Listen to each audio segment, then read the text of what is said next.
center stage.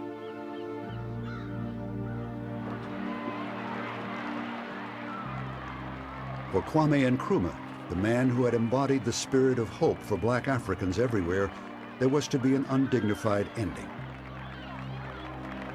From the 60s, my father was preaching very loudly on anti-imperialism and anti-neocolonialism.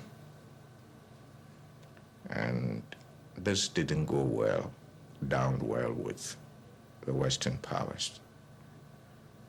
And so one felt there was also considerable machinations from external forces to topple the government. In March 1966, while in China en route to Hanoi, Nkrumah was deposed by a military coup.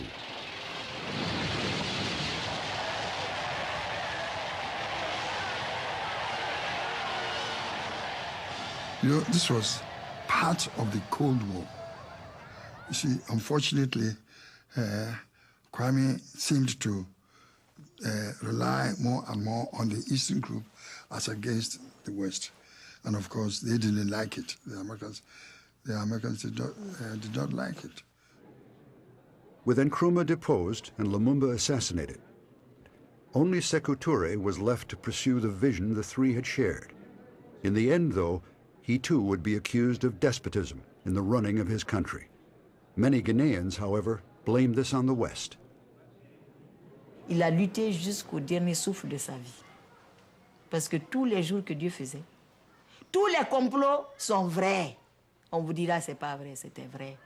C'était ourdi par le camp occidental globalement pris.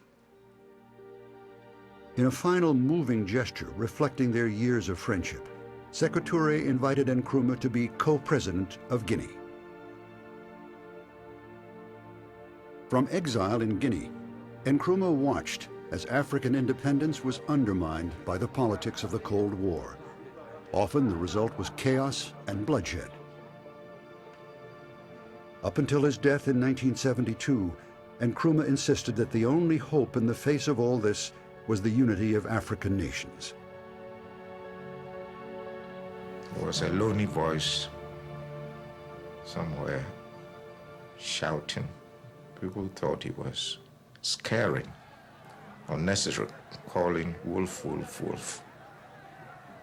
One can only be proud of him. One didn't follow his footsteps, but one can only be proud of whatever message he was trying to shout at us, and most people were not listening.